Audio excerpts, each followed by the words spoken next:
Voting in progress. Okay, good evening. It's 6:02 PM, and I'm calling the Groton Board of Education Committee of the Whole meeting to order for July 8th. First order of business is to review the May 20th meeting minutes. Would anyone like to move the minutes? Okay, a second. Second. And does anyone have any comments about the minutes?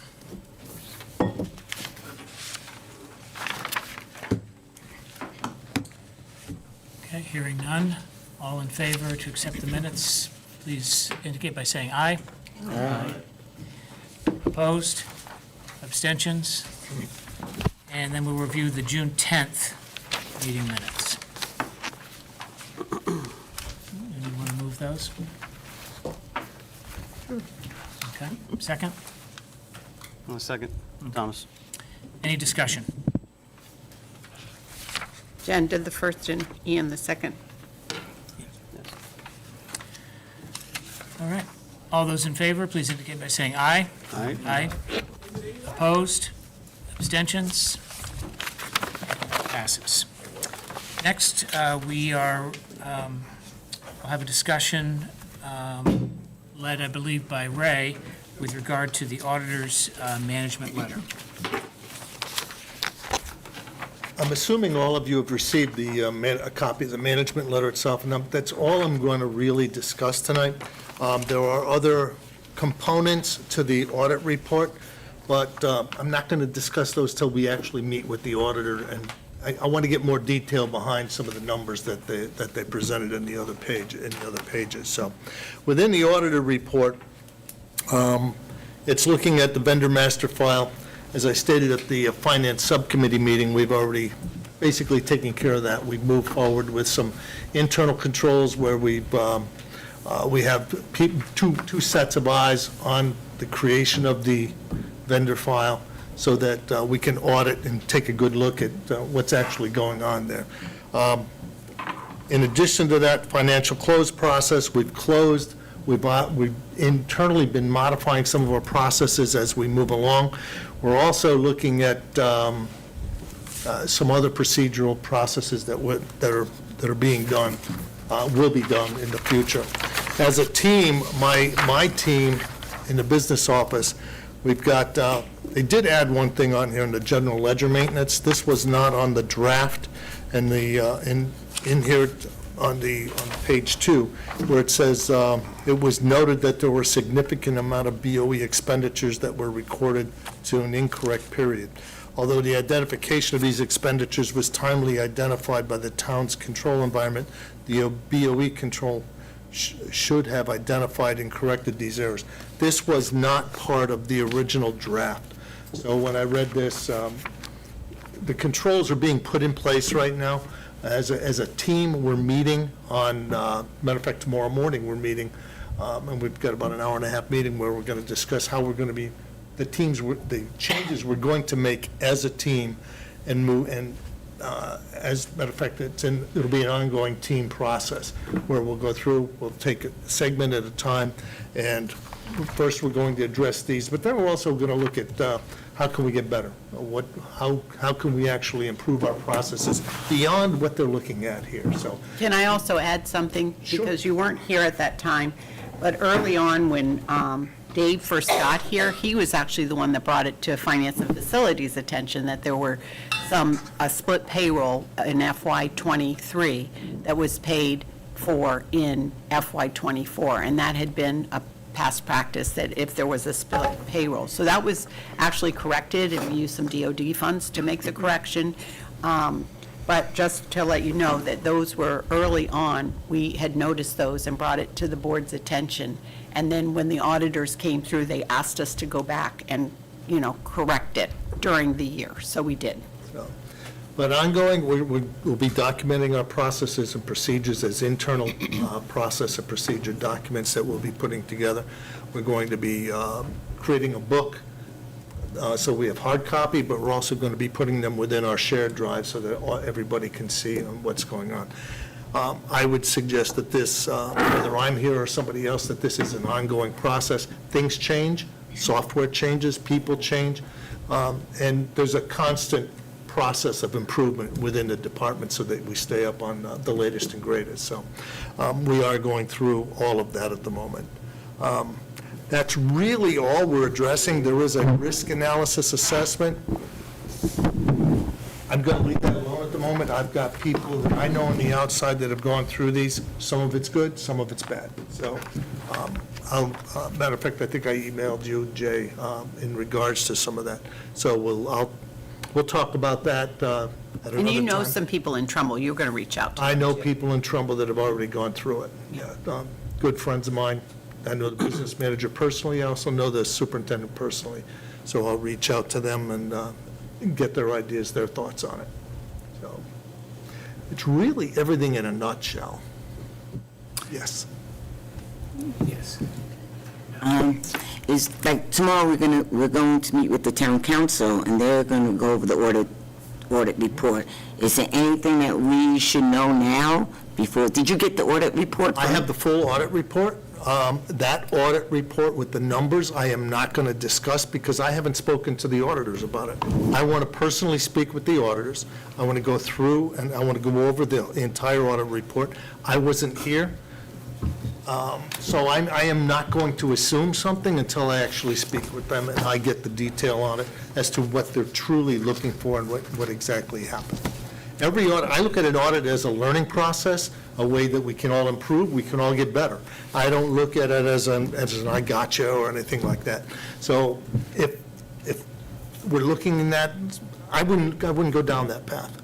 I mean, I want to know what do we need, what do we as a board and as a business office have to do to get better so that we can move on. Yeah, but tomorrow the town council is going to actually review the audit report, right? Right, so originally we thought that was going to be a joint meeting.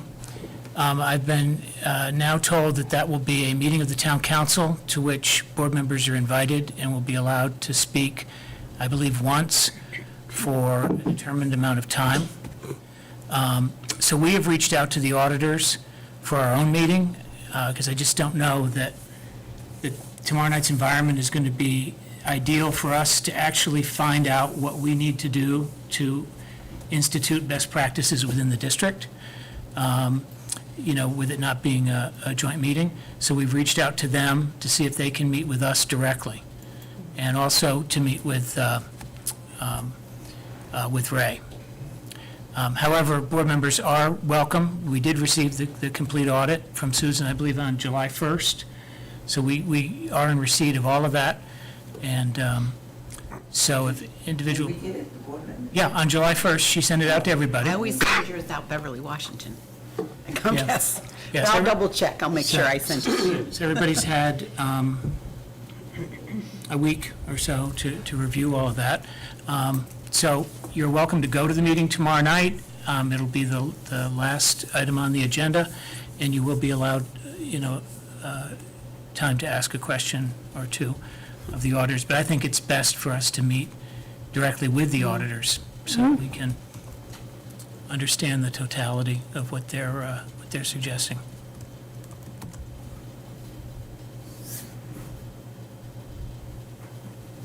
Ian? Underneath that general ledger maintenance, right, there's a bullet that says delay in recording activity in BOE special revenue funds, particularly within BOE grants, DOD funds, school lunch fund, and then also below that, grant revenues and receivables should be recorded when earned and available. I'm curious to know how this might connect with, the titled funds that tend to go through the town and then get delivered to us, depending on how they're titled, and how this might relate to the attorney's opinion that we received last week. And, the delay in recording and is that in any way, could that be related to the fact that the town does not present us those funds in a timely manner all the time, or consistently, I should say? If there is, and I'm saying if there's a disagreement in where the funds should go or how the funds are handled, yes, there could be a delay. Okay. Were there delays then? Again, until I meet with the auditor and get more specifics, I know less than you do right now. So I'm not gonna answer yes or no, but could there be delays? Yes. Am I accustomed to delays? In my prior life, no. So we do things a little differently here. Every organization is structured differently, so it's the way the process is worked here. Once that ACH deposit comes in, we're normally asked, do you recognize this? How do you want to handle it? What account do you want to put it against? I'm used to telling the people at the town, this is where we'd like to put it, and I would credit my accounts in a specific manner, they would debit their accounts in a certain manner, and we move on. So, but again, every district's structured differently, so. Understood. Thank you. Yeah, I'm in support of meeting with the auditors. I think we should have the right to interview and have a discussion with them in regards to all the findings. There's a lot of detail here to unpack. I'd like to hear it, from their perspective, and I think we should be able to freely engage them with as many questions or other inquiries as needed. I'm disappointed to hear that no joint meeting was possible with the town council on this matter. I'm doubly disappointed to hear that while we're welcome at the table, our time will be limited and the constraints will be placed on our ability to ask questions of the auditors then. I think that continues a troubling trend with some of the actions on the town council over the past few years. What's the status of the request for a meeting with the auditors? The request off earlier today, and he was going to get in touch with his Vanessa. supervisor. Yeah, Vanessa, I think her name is. As of about a minute and a half ago, I checked my email. I don't have a response yet. So not even an acknowledgement of receipt? He acknowledged he's Okay. going to check with his supervisor to see when he can schedule. I think Understood. Vanessa's his supervisor, right, John, the Town auditor manager? supervisor. Yeah. Yeah. So as soon as, if I don't hear back, trust me, I'll be in touch with him again in the morning. And from what I understand, the auditors are under the employ of the town side of the budget. This town, yes. So, Most towns, I'm going to reword it, most towns, they get paid, normally it's like a 40-60 split, the town pays 45%, and we pick up the balance of the tab for most audits, because we're a bigger share. We're Okay. probably, 60-70% of the town's budget, maybe more overall.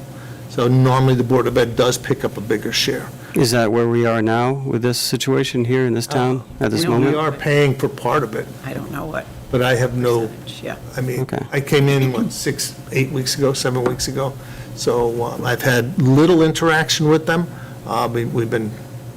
We've been asking them some questions, and we do get some response, but not a lot. Right, so if we are paying for the services after a fashion, then we should have some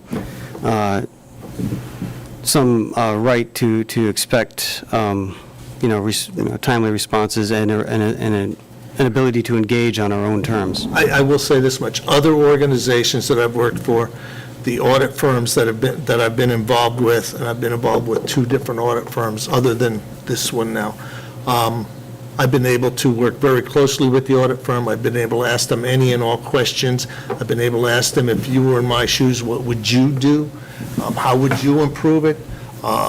Example, my last position, we didn't get written up for student activity accounts, but we were highly encouraged to make change. We went through, we actually implemented change in process so that we could audit the entire student activity process and put tighter controls on that based upon them working with us, not just not writing us up and saying, hey, you need to fix this. Right. But, and I noticed in here, some of their risk assessments, they do make some recommendations. We're taking them as a learning process, like I said, and we're going to improve what we're doing. Oh, yeah, by all means, and yeah, like reading through this letter, there's a lot of, good stuff in there as far as like, better best practices and oversight and controls and, so I would just like to have the ability to discuss in greater detail with them at the table. As soon as I hear something, I'll shoot it off. All right. I'll send it off to you. And just to circle back to the original point about the delays in recording activity, to the superintendent, I guess this would be the question. Historically speaking, the titled funds that do come through the town, how often, or what's the usual turnaround time as far as like them being released into the Board of Ed, for the Board of Ed to use? That's one of those, it depends. Usually what happens is that in this state, we're, one of the only states that has a town finance, bank account with the board. In all the other towns, this is why this impact aid is so interesting, because impact aid goes directly to the board's account in all other states. But in this one, it comes in to both of us, and usually they reach out to say, what is this for? And we let them know what it's for. So it's really a lot of back and forth between our two offices. They talk on a regular basis. They try to work things out. They check to make sure their numbers are jiving with each other, and there's a lot of reconciliation, I think, around that. So, long story short, it just really depends on those funds and if they recognize what those funds are for. Right. And then they'll ask us. And I guess maybe I'm sorry, this will be my last statement, and I'll move on. But, just to circle back to the attorney's opinion that we were issued last week, the contention is that, in our attorney's opinion, that the titled funds, impact aid, special ed, excess revenue, should be a direct pass-through, and in a very timely fashion for a direct access. So, and just speaking hypothetically, had we received the impact aid and the special ed excess revenue funds in a timely fashion, we would not necessarily be in the shortage we're in now. Is that correct? Well, it could be correct. I'm not certain. Okay. So that's why I think really waiting to hear from them and getting more details on what does this actually mean in their mind would be very helpful, I think. And I think it's a great idea to have them come to the board so we can really kind of go knee-deep. In even the recommendations, they're like a sentence long. But they are following, I think you are following suit with looking at policies and practices that we have and tightening them up. We've really worked hard, I've been here 10 years, to help every department to be able to have more than one job to do. This is my job, to cross-train, because if someone's out, like we've experienced this past year, or move to another district, that's when you really need all hands on deck. So you continue to do that work, helping people to cross-train, and so that they know more than one job, that they know a variety of jobs. But that's in every department in the central office. We try to do that. Thank you. Any other questions, comments? Mike, then Jen, and then I'll recognize myself. Yeah, so this is about the management letter. So to be clear, these are just, as they phrase it, these are opportunities to strengthen internal controls and improve the efficiency of operations, not necessarily a right or wrong thing, or Some of them, I would say, we could improve. Okay, there's room for improvement, as in any, whether you're in manufacturing, whether you're in an educational process, there's always room for improvement. I come from a background where you don't sit on your laurels, you look to improve all the time. As in the automotive industry, there's a constant method of improvement, quality improvement, and we're looking at that same concept here within the business office. Some of these, yes, could they have been done better? Yes, they can. But again, it's an opportunity to improve what we're doing and to get to the next level. That's the way I look at it. I never look at an audit report as we're going to smack them over the head with it. that type of attitude. I look at it as an opportunity to improve, to get better, to go from one level to the next level. That's the way I look at it. Thank you. And I had a question specifically, you spoke about the vendor master file. But it kind of went through quickly for me. I did note that in what I could find from past records, the management advisory letter that was delivered in February 2022 had the same item verbatim. And so that's several years at this point. So one, I'm wondering, has there been action in between then and now? And then they're saying accesses should be extremely limited. I'm wondering who those people are or going to be for that limited access to the vendor file. We have changed the process. Okay, so I don't know what happened then. I really don't care what happened then. I care what we're doing now to get better.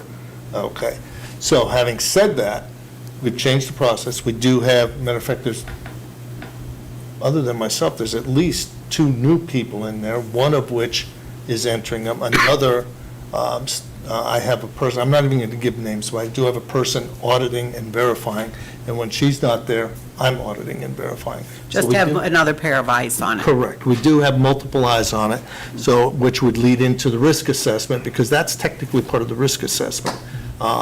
Because what they're saying is, I can create a PO, I can create the vendor, I'm the vendor on it, so I'm going to pay myself.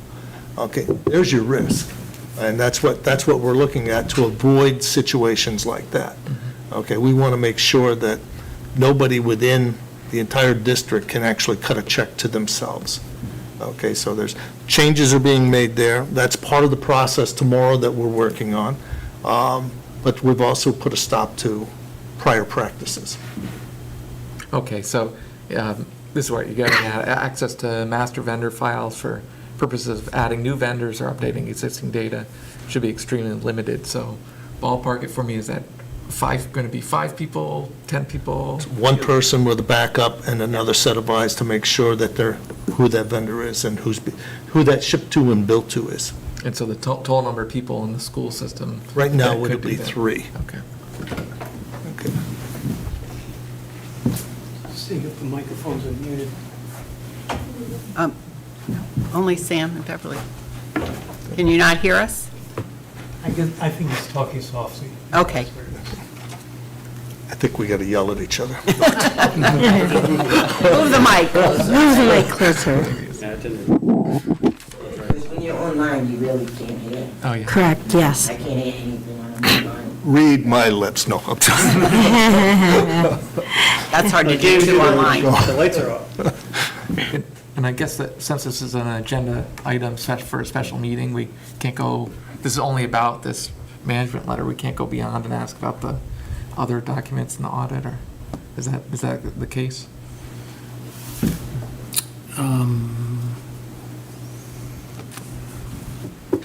Were they referred to in the report, or was it something that was in the report? It's in the overall report, but our discussion item is auditor's management letter, which this is, and the others aren't. I can wait, but I'm happy to go either way on that one. Does anybody object? I mean, it was, the management letter was where the recommendations were supposed to be summarized, so I think that's why that was referenced there. What document are you referring to? I'll have to find out which, but it's the one with the long list of accounts.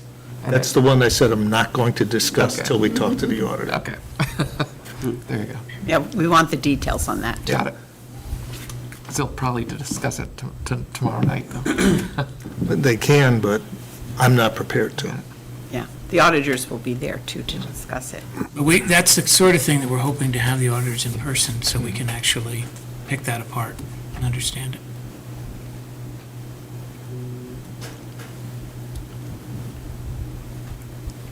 Anything else, Mike? Nope. Okay. Jen? So,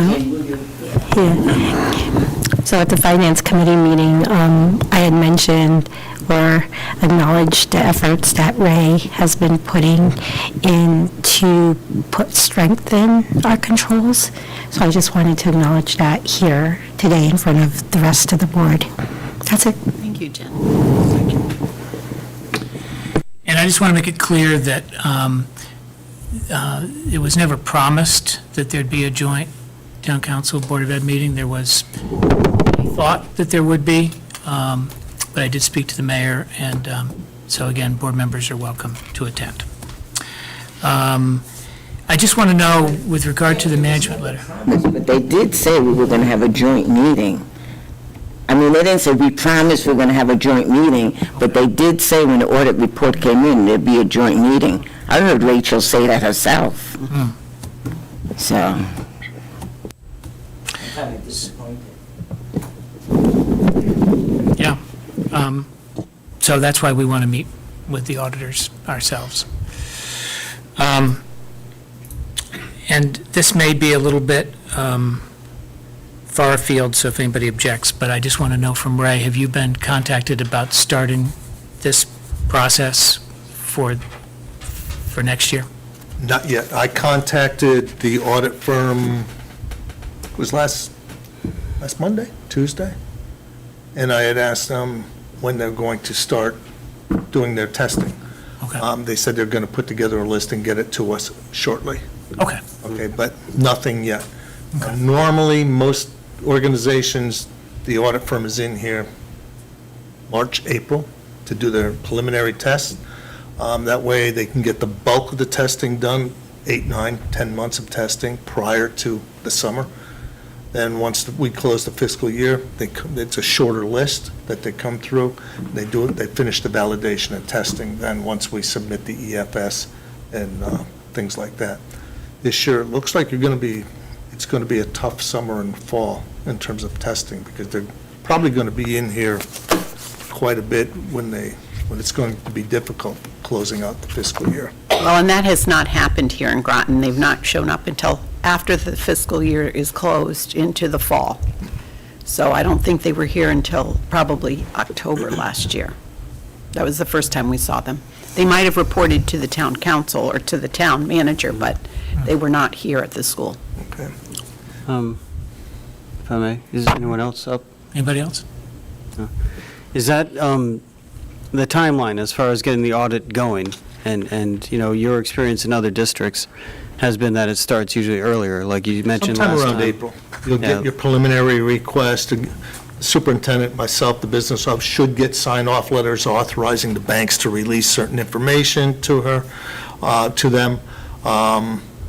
Normally, that's sometime in April. They'll also submit a list give us your full expenditure file from July 1st to now, to whatever that date is. We would send them a full file. They would send us testing from that file, that they would give us purchase orders that would have us pull invoices, the whole 9 yards. Right, yeah, so, I mean, I would be interested in, as a board, I'd like to know what we could do to try to encourage things to happen faster, or at an earlier arc in the timeline. Because as I'm looking at it, and through the ad hoc budget procedure committee, some of the things we're looking at, is timelines. And, as far as like the budget process goes, just constructing the next year's budget, that starts happening ideally, like, October, November, December, so that we're ready to start analyzing numbers and making decisions January, February. So it seems to me like there's a unfortunate convergence of two highly charged items and highly greatly important items, whereas like we're trying to clear out an old fiscal year and complete an audit. At the same time, we're starting to build the budget for the next year. The ideal situation would be to close fiscally, be 99% finished sometime in October. Right. So that you can start on the budget, you can do the budget meetings and different processes. Yeah. Based on what I've heard, you use a zero-based budgeting process here, which is good. I'm accustomed to that. So, having said that, it's going to be a tight winter, tight fall coming up. So you're going to, not knowing where you're at now, You know, you have closeouts to do. You still have some unknowns that may possibly, and I say that with tongue in cheek, we're hoping there are no unknowns, but there still may be some of that that may occur. It could affect the budget process, it could affect the close process.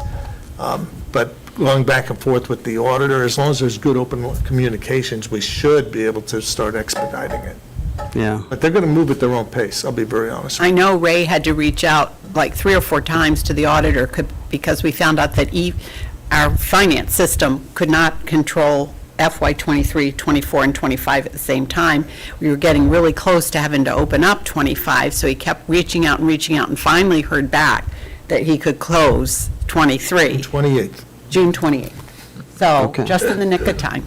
I said, So it has I don't have been. a choice, but whether you agree or not, I'm shutting down fiscal year 20. And I think this is the first year we've had these auditors. I don't remember them from past years, so it's a first year for us. Sometimes if you get some new auditors, things do go more slowly. Once they're accustomed to your processes, your software, it should move. Hopefully, it moves a little more smoothly this year.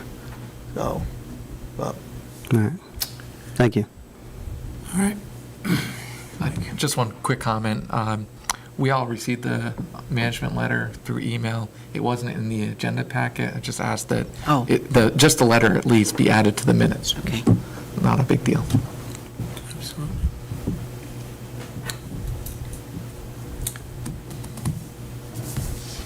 All right, if there's no other discussion, the next item is funding the nurses. Okay. Just as a kind of review of how things took place, in the late spring, we reviewed potential additional cuts due to the fact that funding for the nurses was in the town's budget and always had been in the town's budget, but was removed in April. So at that time, as it is now, it was just too painful to make those kind of decisions, and we thought they would seriously affect our students here in Groton. To make another $1.3 million cut after cutting $7 million and 124 positions was just excruciating. And at that time, my recommendation to the board was to stay the course and be patient. And you've noticed the town manager and the town council regarding a way to use excess revenue that was received by the town on behalf of the board, namely impact aid, that was received, that we know that we've received an opinion from Attorney Floyd Dugas, who's done some research and investigated. And I'll turn to that in just a moment. In addition, we met with Congressman Courtney, who's sending it through to the Office of Congressional Research to get an opinion. He's brought it to the national level and forwarded it to the Secretary of Education that really controls these federal funds, that delivers it in the mind of pupil impact aid. Dean had said that. It's really for the pupils. And then we've also reached out to state level. So Bob Ross, who's military affairs and has the ear of the governor, and Laura Antasio, who is the attorney for military impacted children and has the commissioner who she will be reaching out to. I additionally told her about the excess special ed revenue that has not come to the board, which is, we've given the opinion from Floyd Dugas that is really required that the town treasurer submit that money to the board each year. So with that being said, we're kind of waiting for that written, and we know Washington doesn't necessarily move that fast. We've been given verbal affirmation and said that that was with some awestruckness, that was always intended for pupil, in the district, that was not to go to the general fund, that money, and especially in the way of excess. I understand that if you're forecasting revenue in your budget and that assists our town and our taxpayers, that's fine, but when it comes in additionally, that is not revenue that affects taxpayers or anyone else. That is really, I thought that was a clear way that we could solve some of the challenges we're facing this year, and also with the nurses and with our health care savings. It was a good plan, and actually, that revenue just for impact aid is 2.2 million excess. So we're waiting to hear, but we've gotten verbal confirmation, but we're waiting to get some kind of written confirmation. So I just wanted to give you an update on that. I know that we shared some of those possible cuts, but they were things like programs, athletics, pre-K, TK.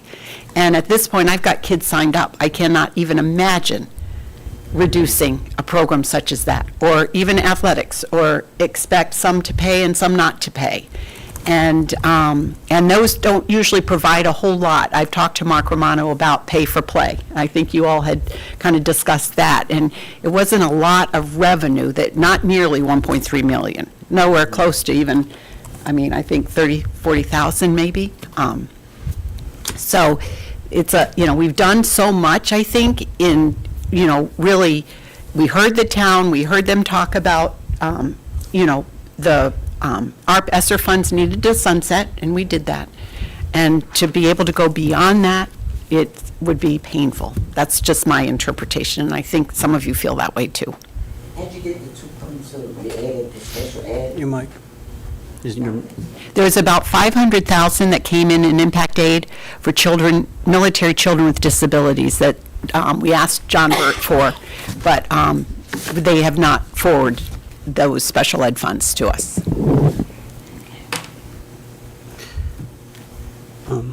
Okay. So a couple of things. One, I think it would be important to maybe review that attorney's opinion in light of this matter, because looking at those numbers, and historically, like if the town is sort of like our holding account, then, had these funds been dispersed, one, it would have alleviated the financial stressors from this current, or from the fiscal year that just ended.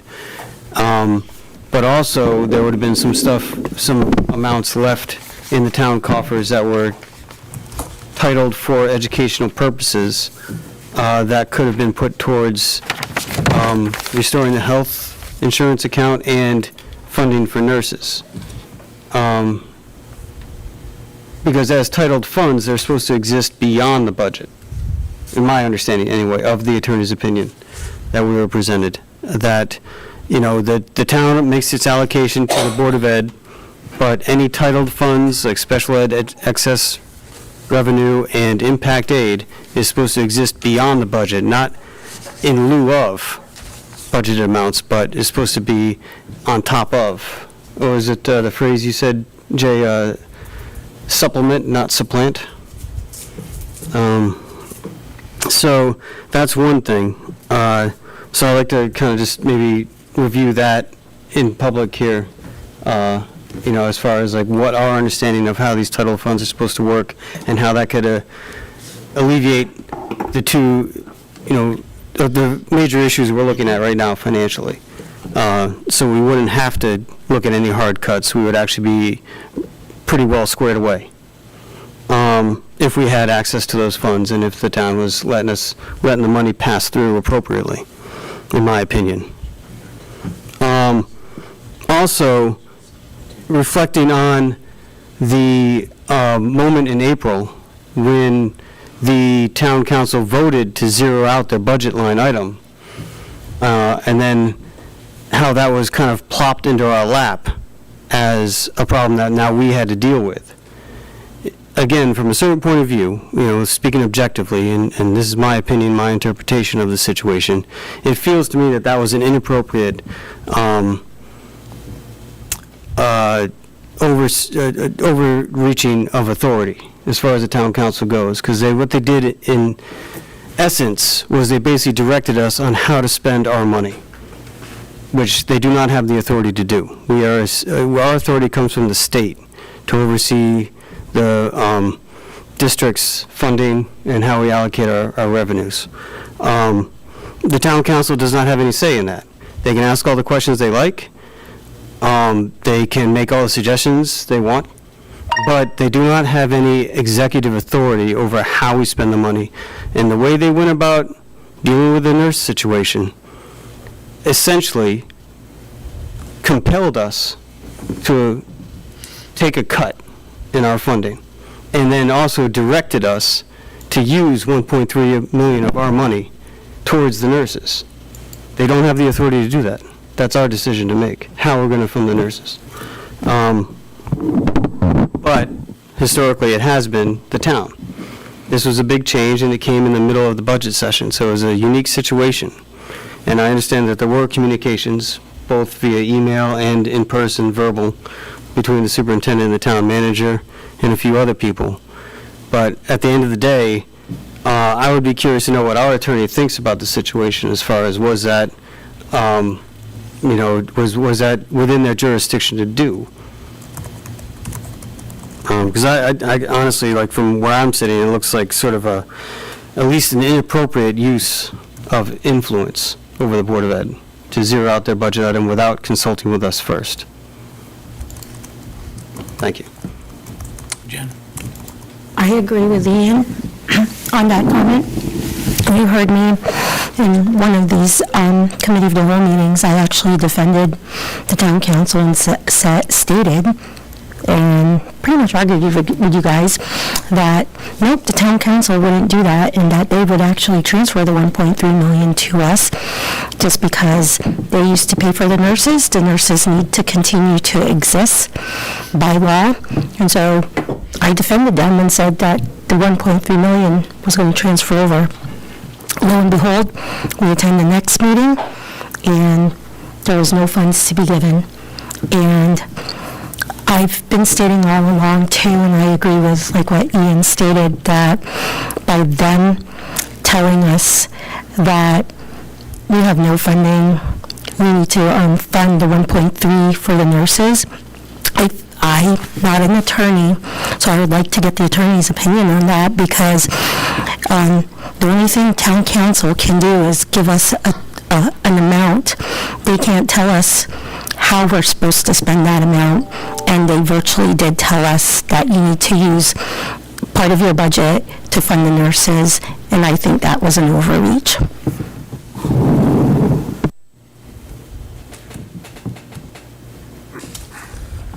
Thank you, Jay. I would like to ask if Floyd could give a clarification. I think I understood him, but I may not have. As I read the letter, the funds are supposed to go to what they refer to as an LEA, a local educational agency. Now, as all of us have chatted informally with people around the town, it's my understanding, doesn't mean I'm right, it's simply my understanding that the council's position is that they are the local educational agency. And so I would like a clarification of what the law says as to who the local educational agency is, so that we can, in a friendly way, resolve any misunderstanding of what's to happen. That is normally the board, is the local education. That was my understanding too, but could we get a further clarification? We can Thank get it you. in writing.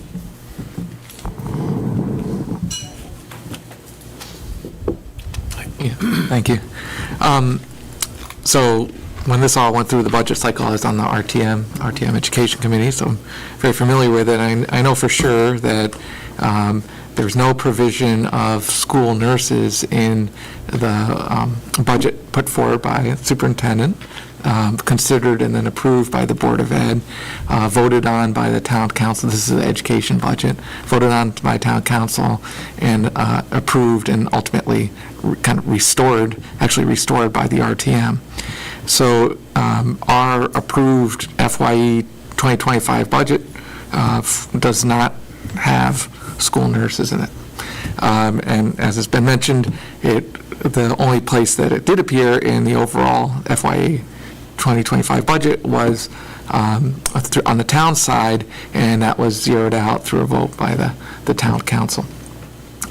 So it's my opinion, and it feels, to me it seems factual, that there's no provision for school nurses that has been funded in the FYE 2025 budget. Therefore, there's a need, because we need school nurses, to get funding for that. and whatever way that happens. Now, personally, I think a good strategy is for us to come up with a succinct statement about what the school nurses cost. I think we know that, with some level of detail, and go to the town council for approval of an off-budget cycle addition to the FYE 2025 budget for the school nurses. So that's the strat. So those are the facts, and we'll mix in with a bit of opinion, and then the strategy I'd like to see. So that's on the higher level, but I do have questions about if you could speak to what are the legal requirements for school nurses?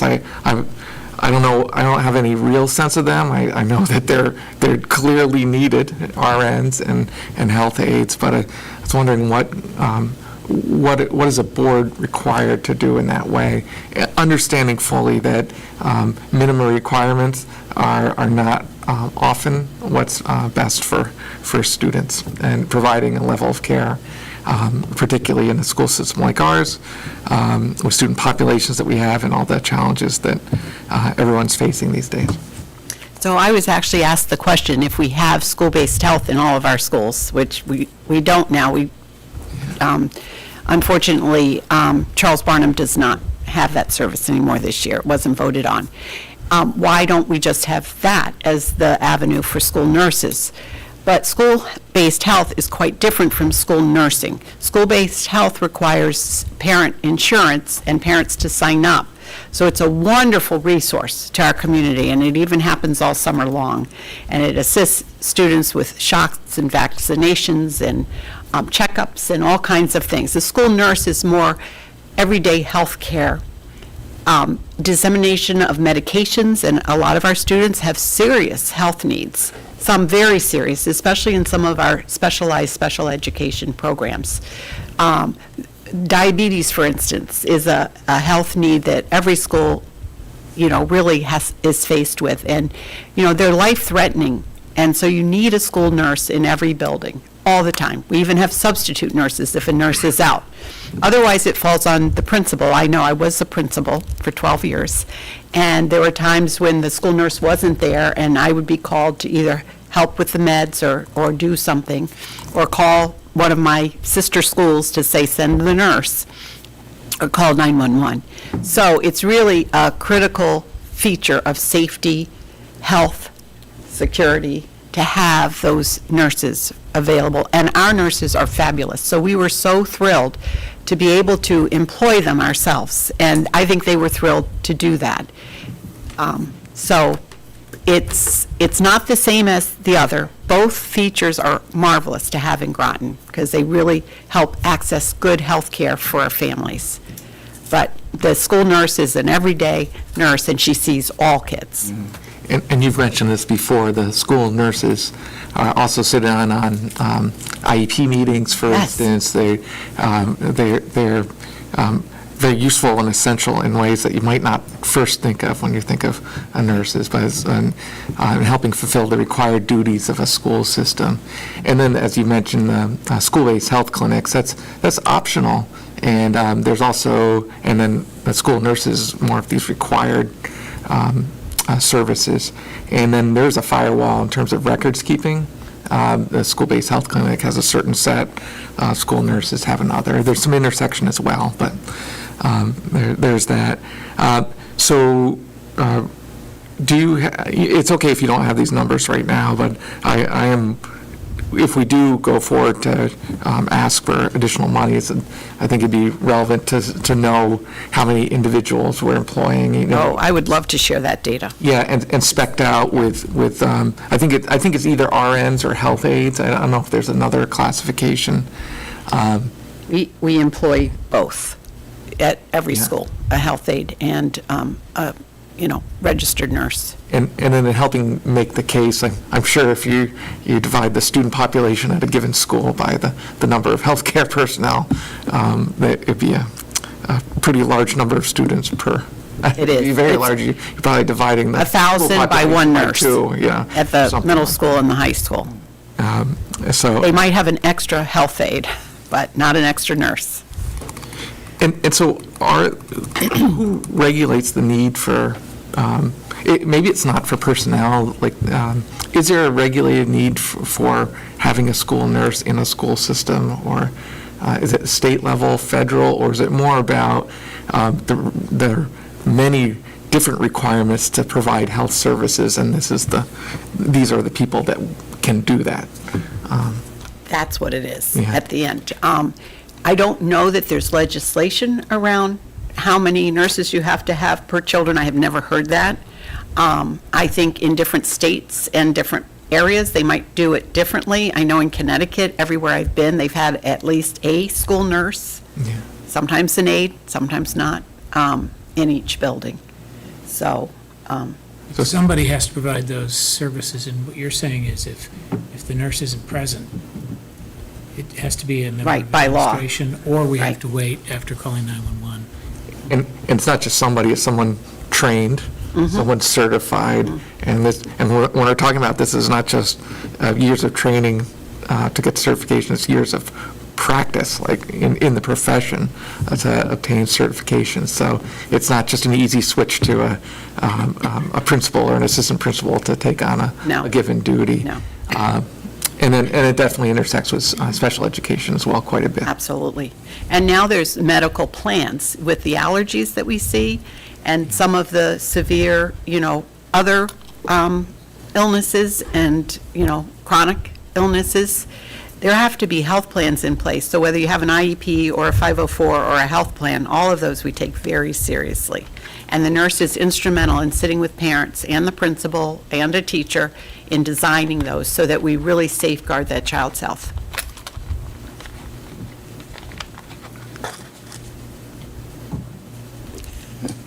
I just want to add that the nurses also travel with the students. Because when I drove from On field trips. Curtin, I had a student that had seizures, and the nurse came every day with that student. Thank you, Beverly, that's true. Yeah. But my question is, I hear what Mike's saying, let's go to the town council and ask them for money. But that might take time, and they might not give us any money. So what are we going to do in the meantime to fund the nurses? So I think it goes back to that original request for additional excess revenue. I think that's going to be the solution to a lot of these areas. So whether we're talking about finalizing the FY24, whether we're talking about, paying back towards our healthcare reserve, or whether we're talking about paying the nurses, I think that amount of excess revenue could really suffice. Impact aid alone. But then we have to figure out for the following year. Yeah. And maybe if they continue giving the access to the board as it should be, then that could help solve that problem. Jen, and then Matthew, I'm just going to ask you to turn on your mic. So this is a question for Ray. So if they, A little louder. if they do give us the funds, can you retro and open the prior year and then make all the adjustments necessary and then reclose? I don't know how that For works. fiscal year '24? Yeah. Fiscal year '24 is what we term a soft close. Okay. So we're in what they call period 13. Okay, yep, So we'll be able to do whatever is necessary to meet okay. the budgetary process. So is it that they need to turn over the funds prior to the end of July? Hopefully or before the end of August, because that's when I, Before the end of August? Okay, so we have 60-something odd days. Okay, And thank I you. think if you remember, the nurses, because they were under contract from the VNA, they still owed them, all of their contract for this year until September. And I think they are working with their own attorneys to maybe get even more than that. So we're waiting to hear on that as well.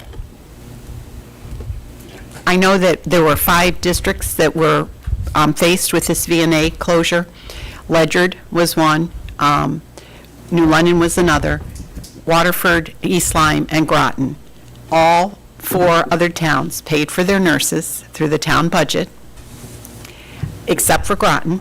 And actually, the town of Ledyard not only is paying, but also employing their nurses. So it didn't fall on the shoulders of the school district at the time. I don't know if that's going to happen in the future, but that was kind of interesting information. And I also asked Jay Hartling, who is the superintendent, how he deals with impact aid. And he says when there's excess revenue that comes to Ledyard, he goes to the mayor and tells them, I need this, the excess revenue, we're going to plan to focus and spend it on this, this, and this, and that's then put into the board's budget. So I wanted to find out, they're the only other comparable military district, and they're not even half the size that we are. And they do a forecasting like we do, a predicting of what the revenue will be, and then anything that comes over gets sent to the school district. So I thought that was kind of interesting. And just to be Recognize Matthew and then Ian. Thank you. We've made the request for some funds. To my knowledge, that request has not been actuated yet. What's our plan B if that request is put on a permanent hold, refused? What is our plan for the Well, I think excess funds? we're asking for the state and the federal government to weigh in on this. So, But that could take some time. it might take some time. So what's our Plan B? And if we don't have one tonight, I hope we can develop a Plan B soon. All right. I say stay the course at this point and be patient, and we will continue to follow up with some of these representatives and state officials, and they are really very interested in this case. Ian. So just to follow up on what you said about the other 4 towns, one, they all covered their nurses, 100%. 100%. And some actually employed them as town employees. Yes. That's what I said.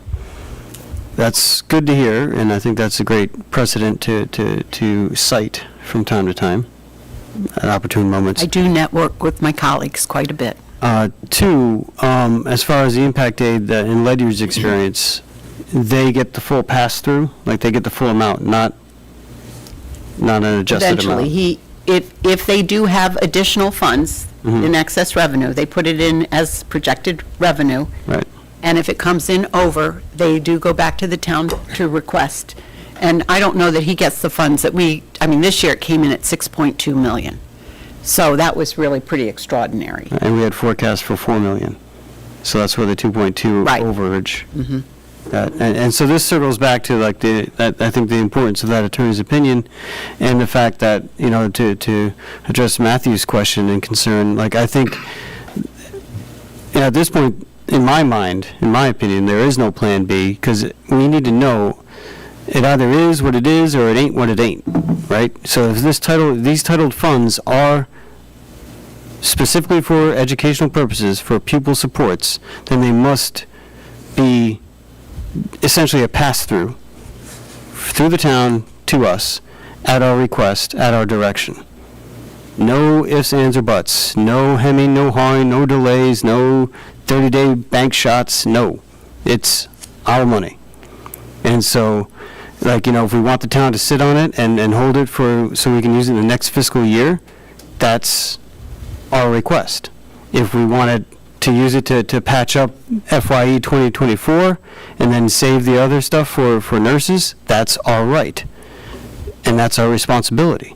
The town should not be interfering with this. If the attorney's opinion is correct, and that's why I'm all in favor of having the state and federal authorities weigh in on this. And, if we've only done this very civilly and very quietly so far through paperwork and emails, we've not gotten as aggressive with this issue as I think we could if we had to. But, it is important. It needs to be resolved. It needs to be clear. It needs to be well-defined and understood on all sides. There should be no quibbling about this. It should not be we accept some crumbs that they allot to us out of their mercy and good faith and good grace. No. If it's our money, it's our money. That's it. We direct it. They do not. I think, I'm sorry. No. I think Andrea summed it up at the last meeting very well. We need to find out what the law is. We need to follow the law. It's the oath that we took. It's the responsibility we have to follow. I still would hope that if the light doesn't shine in the other corner, that we have a Plan B in mind, because we need the nurses and we need our staff to feel secure in the fact that we have a good plan. Mike? Thanks. I'll lobby again for us. I'd like to see, over the course of next month, if we can have a, this is what school nurses cost, this is what we're going to need in addition to the approved FY 2025 budget, and that we can vote on that and put that request forward to the town council. My reasons are as follows. One, the request we did, I know that we can, once we have funds, it's up to the board to decide how to spend them, but our rationale for the last request was to cover FY 2024 shortfalls and shore up the healthcare reserve. So we did not include nurses in that reasoning. So that's one reason. Secondly, in my view, the town as a whole was deprived of the ability to democratically discuss and vote, actually to vote on nurses, except for perhaps at the town council level of zeroing out that account. And so putting that forward, this would give an opportunity going forward, I guess, like looking forward, it give the town council, RTM, and us, of course, opportunity to vote on whether we want to fund school nurses. And that's, I think, an issue that is easily won because the need for it's clear.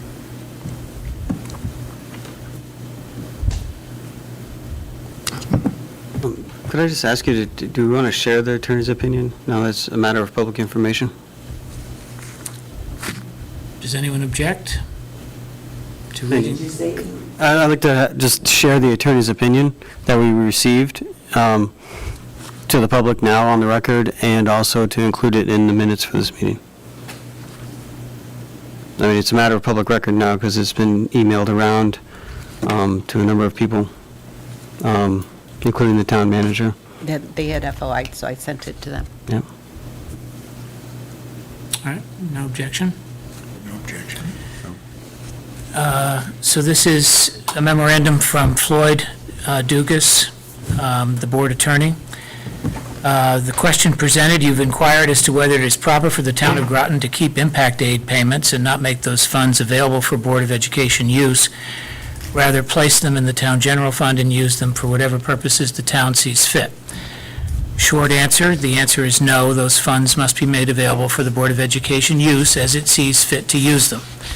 Analysis, the impact aid program provides federal financial assistance to local school districts and communities whose budgets are impacted by the presence of military bases and other situations not relevant to this discussion. It is based on the Elementary and Secondary Education Act of 1965, the ESEA. The impact aid funds are provided through Title VII of ESEA, provide payments to local education agencies, LEAs, based upon a variety of factors. Importantly, throughout the legislation, it refers to the LEA as the recipient of the funds. Nowhere does it refer to or otherwise provide payment is to go to the municipality or county where applicable in which the LEA is located.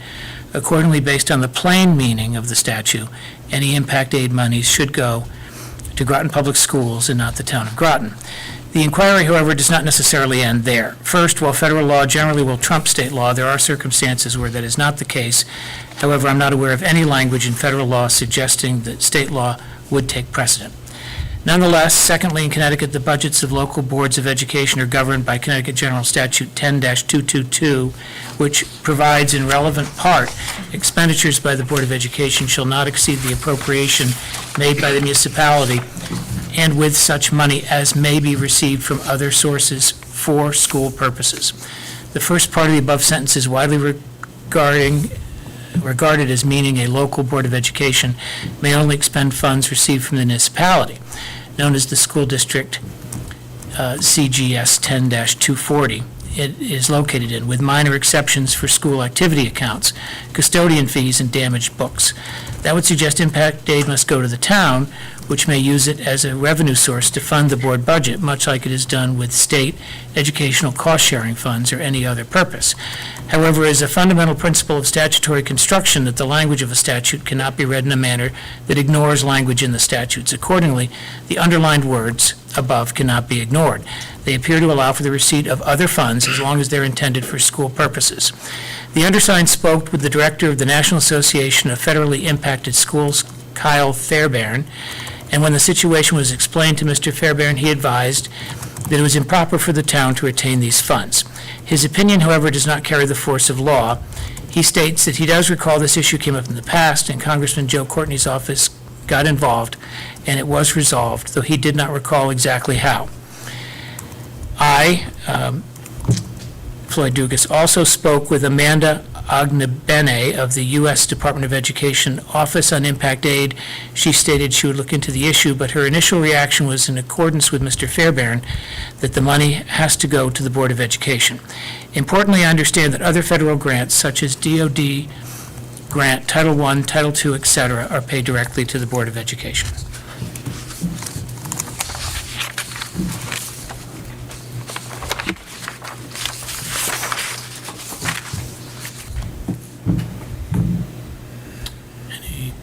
Comments, questions? I have a comment. I've been here for 58 years. This kind of contention has never occurred before. That's it.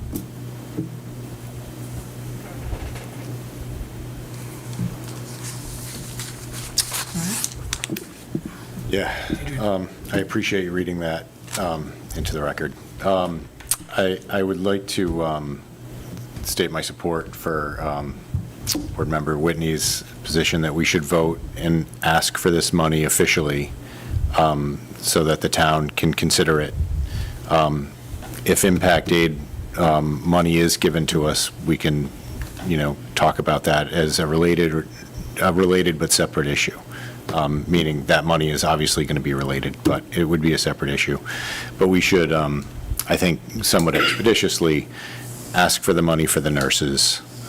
That way we're on the record that we don't have money for the nurses and that the Board of Ed is going to be forced to find money, which is going to mean cuts to teaching and learning, services for children that we're forced into. I'd also like to, just so I understand the timeline, so that the nurses were not included in our budget because at that point, we still didn't know how nurses were going to be handled in the town. Is that correct? That's correct. There was a conversation, multiple conversations between my team and then the town manager and his team regarding the nurses, in that the town manager had said that when it was the VNA, they were able to contract for nurses and they paid for them. They always paid for them. We were looking at that time in February at the possibility of Hartford Healthcare being able to be the new contractor, and we were getting in touch with them, and we were also collecting data on what those contracts looked like, which we forwarded to the town manager at the time, just so that they would understand what the cost was. And there were actually some efficiencies that we found, and I thought that was pretty good news, too. But we really didn't know that Hartford Healthcare was not able to do the contract until after our budget was signed, sealed, and delivered, So that was unfortunate, the timing. But we did get word, and there was a meeting where, with the town manager and then several of my staff and me, we made sure that he was okay with those contracts and that there was money provided. And the answer was yes. So it really took me by surprise at that meeting. And then to find out that the money was in that budget until April 5th or 6th, and then it was not. All right. So the town council eliminated funding for the nurses in their budget after they knew that we were not including it in our budget. Is that correct? Yep. And was that done, why couldn't the town, the RTM, add money back in? Was it done in a manner that didn't allow the RTM to vote on the nurses' money? Does anyone know? Ben? From my understanding, Microphone. from my understanding, the RTM couldn't go above the amount that we originally requested, even if it excluded or did not include the nurses. That was my understanding at the time. All right, so it effectively limited what the RTM could do by adding that number in. So the RTM, even though they voted overwhelmingly to fund our full budget, or what the number we voted on, I think the vote was something like 21-6, voted to reverse the town council's budget. We couldn't, and I also wanted to just state, I just remember watching one of the meetings. I think we were in a meeting when the town set the mill rate. But it was stated that I think the town had $11.7 million in additional revenue between, was it the end of March when they voted on their budget and the end of May when they set the mill rate. So there was $11.7 million, which somebody in that meeting, I think, said that puts the town in a very strong financial position. And we're missing, in doing that, we're missing $1.3 million for the nurses. So I just wanted to kind of clarify some of that for the record. Jay? Thanks for bringing that up, Adrian. Yeah, and my memories of that RTM meeting, yeah, the way the situation developed was that, yeah, they could not go over, they couldn't put the money into the Board of Ed budget. And when a number of RTM members asked if they could restore the nurses' line to the town budget, the town manager said, yeah, you can, but we're just going to put that in the general fund. They weren't under no obligation. You can't direct us to put it towards nurses. So, yeah, the RTM was effectively cut out. You know, they were also disenfranchised, in my opinion, as far as, like, how procedurally, you know, things were either constructed or developed, however you want to characterize it. And they were limited in their options to do whatever they could. And as the financial oversight body of the town, which is their charge under the charter, you know, I find that also, like, it's an odd, you know, we're sort of in that territory again where it seems like the town council was exceeding their authority in certain ways. So it is greatly concerning. But I agree, to focus on the functionality of the situation, and thank you for bringing that up too. We should fashion a motion and make an explicit request for the funding, and wherever the town gets it from, that's up to them. We know that the impact aid is sitting there and that the amounts all kind of work out, and that we should be entitled to those funds. Well, at least that's my understanding of the attorney's opinion, and it seems to be the indication, you know. So that's the obvious solution. But in order to get there, we do need to make the request explicit and direct and do it in a very timely fashion from here on out so they know exactly what we need and how the amounts add up.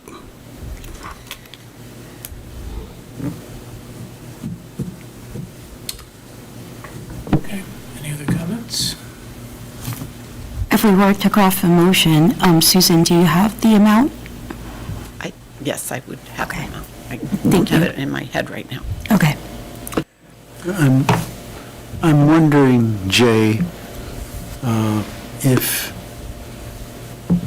there should be at least one representative of the board, if not you, chosen by you, to sit quietly at the table so that if statements are made about the board, our board, that there is somebody there to indicate that we had requested to have a joint meeting. I don't think we need to be confrontational. I don't think we need to be advocates, but I do think we need to be prepared to respond to any misunderstanding of what our role is. And again, all board members are welcome tomorrow night.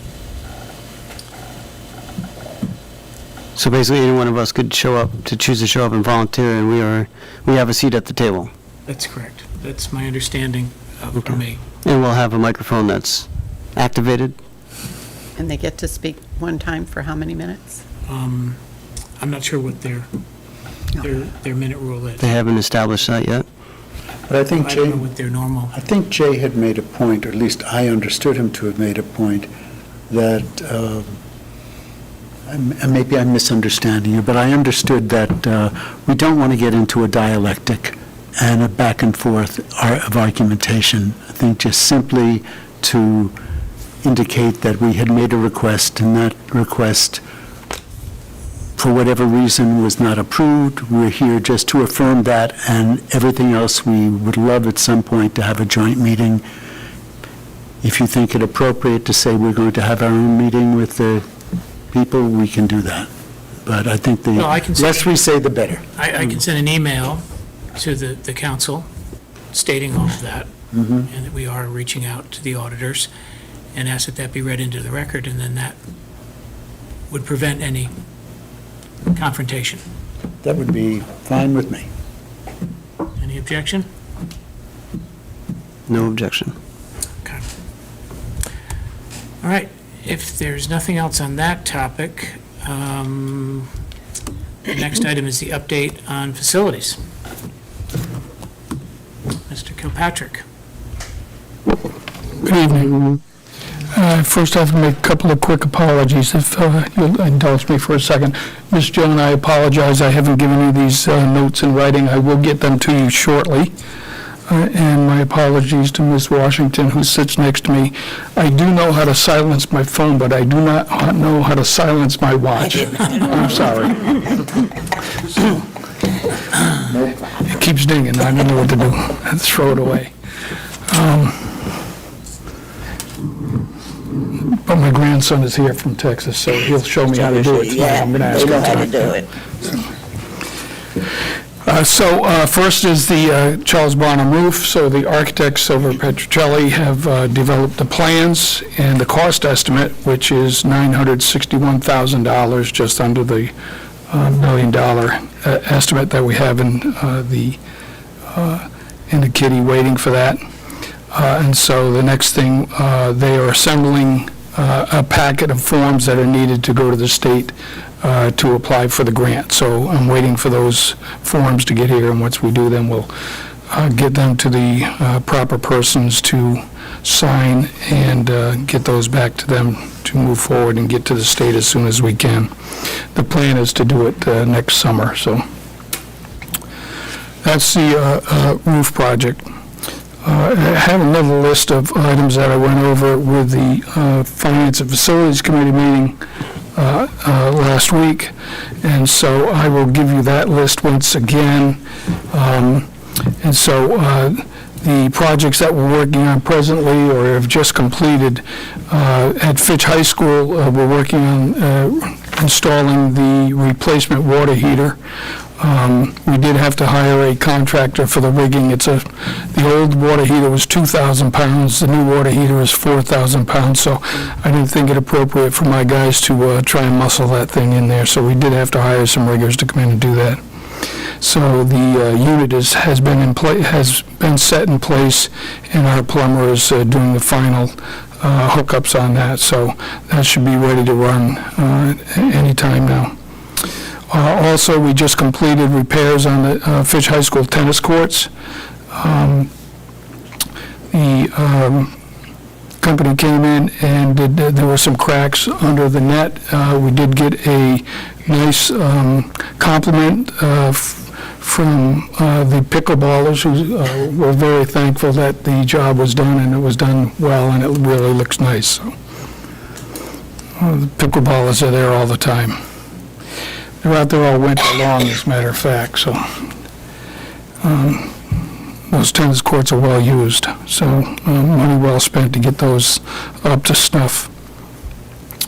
Also, we have a contractor coming in next week on the 16th and 17th to do, we have to add some fill to the artificial field. It's been there a couple of years now, so it's going to take about 3 tons of that material. We have it on site. They'll be here to go over it with us the first time. This will be the first time that we've actually added the infill to it. And so that will be done next week. Today, the guys in the heat decided it was a good day to go and install the swing set at Catherine Kolnaski School. And I'm sure that Chris will be happy to hear that the swing set is now installed. They're going to do some final concrete work there tomorrow to get that all set. Also, coming up with are the gym floors, the wood gym floors. Of course, some of our new elementary schools now have wood gym floors as well. So between summer school and other activities in the buildings, it gets more and more difficult to get all these floors done in the summertime. But right now, we're working on the schedule to get these done in August. And if we can't get them all done in August with the contractor, we may have to do a couple Thanksgiving weekend or something like that. We've done that in the past. Also, one other big item, you all love the new playgrounds at the new elementary schools. Very large, nice playgrounds used all weekend long. At both of those elementary schools. Well, the wood chips are ready to be, we need to bring in some new wood chips there. Actually, we're going to do it at all the elementary schools so that the wood chips will be here in the next couple of weeks, and our guys will spread that. I think we said there was, I don't want to quote that one.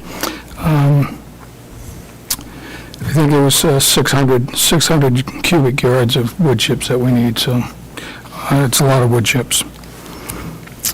It also has to be a certified wood chip. They actually certify that they go through it and make sure, use magnets, et cetera, to make sure there are no metal or any other foreign objects in the wood chips.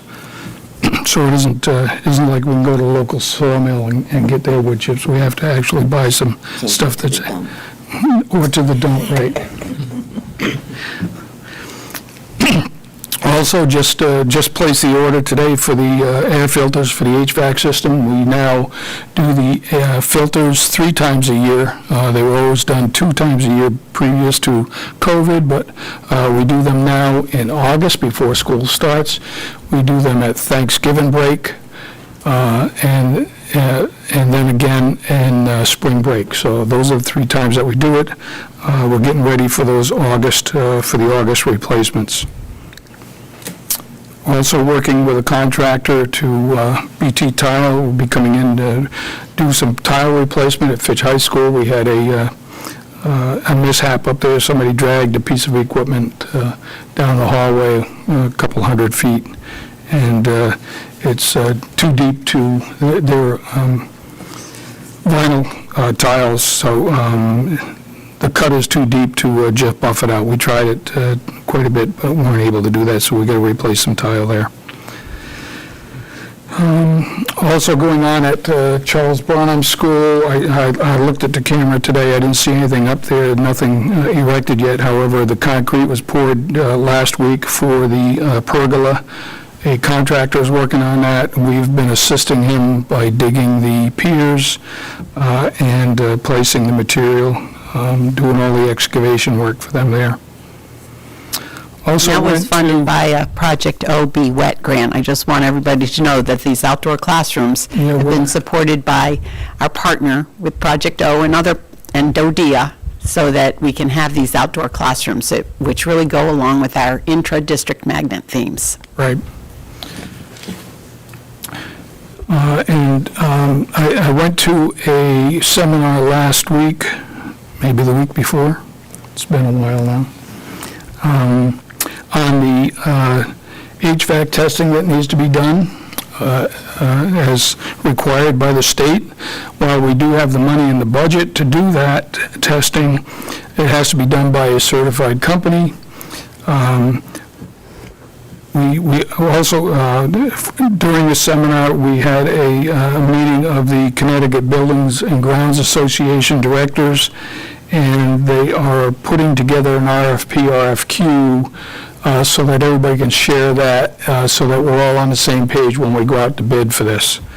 They have delayed the requirement to have that done this past January, but it needs to be done by next January, and if it's not done by then, you can get a reprieve for a short period of time because there are so few actual certified companies that can do this retesting of the HVAC systems. And then once we do that, then we'll find out, while our technicians do a really great job of keeping our HVAC equipment running appropriately, we'll find out then if there's anything else that we need to do to bring it up to snuff. But I feel pretty confident that we're in pretty good shape.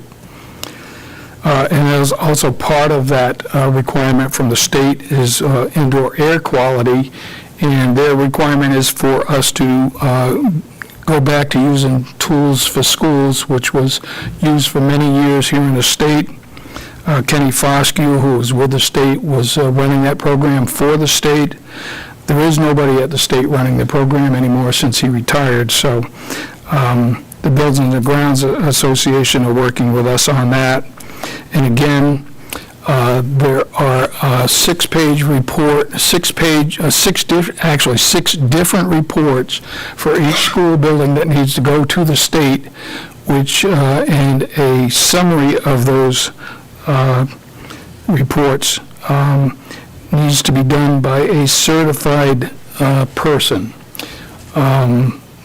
It hasn't been determined exactly who the certified person is by the state. They haven't given us that information. However, we've been working with Mystic Air Quality for many years here, and you may have seen that they have a for sale sign in front of their yard, in front of their office space, but they're just going to be moving down to Buddington Road, so they'll still be in business, and I'm hoping that we'll be able to work with them to actually get, they have the certified technicians that can do that report for us, so that'll be coming up as well.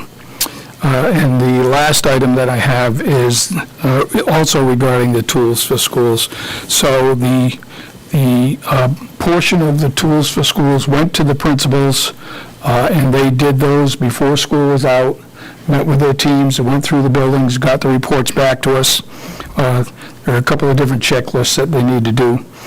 Well, there are also 4 different checklists that maintenance, that my department needs to do as well. So I'm meeting with our coordinator tomorrow, and we're going to be going over those checklists, and we will be, while we're doing nothing else, we'll be doing the Tools for Schools checklist on the HVAC systems. And that would be it for now. Sam, I'm just wondering, how often do you have to do the indoor air quality? Once a year, once a month? Do you have any guidance on that? Well, it keeps changing. Right now, the HVAC testing now, it was originally going to be every 5 years. However, it looks like they've decided that we can do 20% of that per year, which would take you 5 years to do it. And so you would just roll it over. So that would be really nice because we could budget that way. It would be a lot better for our budget. The indoor air quality right now is every 3 years. While the Tools for Schools itself, those reports, those checklists in the buildings need to be done every year by the indoor air or the safety and security team within the buildings. Are we going to be posting the results? The results will need to be, they are required to be posted on the site when we do those reports. Okay, but you don't have a definition of the certification for the actual indoor air quality? I'm pretty sure it's going to lean toward a hygienist, as Mystic Air or Fuss and O'Neill also have some hygienists there that do it. So there are a couple of companies around that do it. Mystic Air is our local company that we work with generally. Okay. In addition, I'd like to say there is a state grant for HVAC systems, and one of the priorities is that we have the HVAC testing so that we can then apply for the grant. And I know that our Representative Conley and Heather Summers and Andre Baumgardner have all said that they would be happy to write us a letter. We had applied for one of the HVAC systems or grants a couple years ago, but we're told we didn't have enough information or something like that, so we Doesn't the definitely. town have to approve the CIP first? They have to be. Then we can apply for the grant? It's a reimbursement, so I did say to the town council that we'd need to come back to make sure that they could do their portion Right. before we sent it in December. Ian? And then Matthew? Thank you, Sam, for everything on the list. Just wanted to quickly follow up on the Groton Middle School scoreboard. Do we have, I know last time we spoke about it, you sent a letter to the town manager? Yeah, I'm told that there's going to be a little hold on that while they're resolving maybe some issues between us and them, it seems like. Was that in an email exchange? No, I didn't have an email, Okay. but I'll probably try and get something in writing. I'd be curious to know what the issues are and how they can be resolved. Yeah, Thank I you. was told it's on hold. I would like to get a full. I'll check into it. I'll try articulation. and send an email and see if I can get a response. I appreciate it. Thank you. Matthew? Thank you, Sam. As usual, you've got a huge plate full of stuff, and you handle it very well. A little over a year ago, I can't remember exactly, the prior board had been discussing the bleachers and the fields, et cetera, and one of the issues that came up at that point was the safety of our current bleachers, that supposedly people might fall or be injured on them. And you recall that we chatted about a potential fix and that we needed to get an engineer's opinion. Has that happened yet? And if not, could we? I haven't got a response from them yet. It's the same, I've been working with the same architects that are working on the roof, so I will check with them again and see if I can get an answer very sooner. much. For rather than just the later. bleachers, was it? Do you recall? Or was it for? The request that, correct me if I got this wrong, Sam, the request that I think we made was, I went underneath the bleachers, and it looked to me as if the area that you could fall down was an area between the seat and where you put your feet. And there was an amount of space, 6 to 6, 7, 8 inches, something like that. Probably 8 inches or so. And that the way the metal framing of the bleachers were set up, there did seem to me to be a space where if we got a 1 by or 3/4 by piece of wood, plywood, whatever, I'm not an engineer, that there could be a fix to it. It wouldn't be pretty, but it would certainly be a lot less expensive than buying new bleachers, and since it didn't look like we were getting new bleachers in the near term, the idea was we would at least get a price to, A, is it feasible, and B, is it affordable? I think we would have to first start out to say a safety check on the bleachers themselves, the way they are. And then if there's any remedy to that, or do they need to be replaced, right? Whatever needs to be Yeah, done. yeah. Just Well, they don't meet the handicap accessibility, and so they do need to be replaced. But in the meantime, it would be good to have a backup board there to prevent some little kid from crawling through and falling down. Or some old lady like a Oh. grandma like me. Yeah. So they need to come out and make an assessment as to whether we can attach something there or not, structurally, whether it can be or not. And if it's $400,000 to do it, it probably won't happen right away. Yeah, but we'll find out when we find out. Thank you. Adrian? Yeah, I just have a question. This kind of goes into the budget, but also since we have so many new buildings, it seems like we're using a lot of energy, both electricity and oil. Have we hired a company to do an energy audit? And if not, is that something that we could do to help understand if there are places where we could, save in some of the utility bills? Yeah, I guess we could do that. I'd talk to Ray about it. It's in the budget. But you also have to understand that, take Cloychester School, for instance, or Charles Barnum School. The method of getting fresh air in that building was to open windows or open doors as the doors were opening and closing. You got your fresh air in there all day long.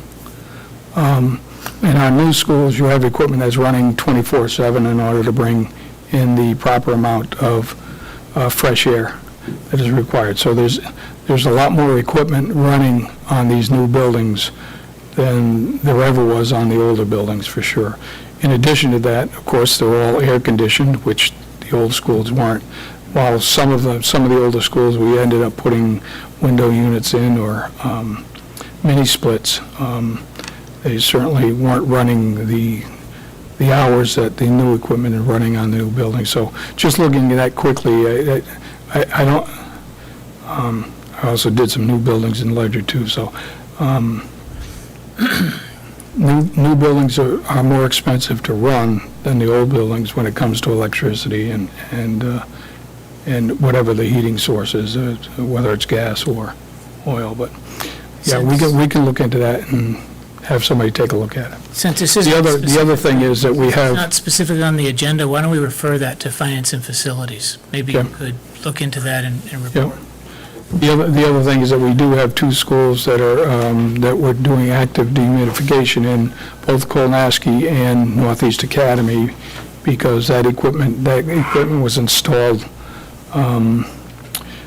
I don't know whether it was available at that time. This was 2007, 2006, 2007, opened in 2008, something like that. Whether those units were able to have dehumidification in those units or not. But we did get an assessment from Fuss and O'Neill on that equipment, and the numbers were in the millions to replace them. But that never went through a CIP either, so we're trying to do a couple of schools a year or something, and we didn't get any of those approved, but we can take a look at that again too. But I don't think it's a bad idea to take a look at getting an assessment from an outside group either. Jen? Question on the roof project. I know there was an estimate you said for 961,000, and roughly, I think, and if what was allocated to us was $1 million, what happens if there's a cost overrun? I just don't know, so I just want to understand. Because that's, yeah. That's a cost estimate from somebody that does these roofs all the time. This architectural firm does a lot of roofs, and so they're pretty familiar with the numbers. But a lot of times when you open up a roof, you find something you didn't expect to be there. And so if we were to find that really bad thing, then that would be an expense that would not be covered in here. We would go back to the state, number one, and see if they would cover it as an extra, and then we would have to get the town to also agree to that. So. Thank you. Okay. There's nothing else? Motion to adjourn. Do we have a second? No, No, not yet. We never made our motion to ask for the funds. We can't make a motion tonight. This is a COW. Oh, yes. We'd have to have a special meeting. Sorry. Yeah. Well, along those lines, though, could we have, I know you're going on vacation soon, could we have the text of, like, the numbers and all that, so that we could do that in your absence next week or the week after? The right person. We have a regular meeting coming up the last, when? Would that be? Were you thinking about next week? I think Well, it's good. if you don't want to wait for the regular meeting, we'd have to post a special meeting. I think time is of the essence. I think we Yeah. actually asked the auditors if they were available next week on Monday for the 15th for the COW. I don't know if that could be a special. Could we do a combination? You can have a special meeting and then go into the COW, or vice versa. All right. We just can't do it tonight. Yeah, I think time is of the essence, as far as getting that request together. I think so. So, without objection, we're adjourned. Thank you. Three bags at home.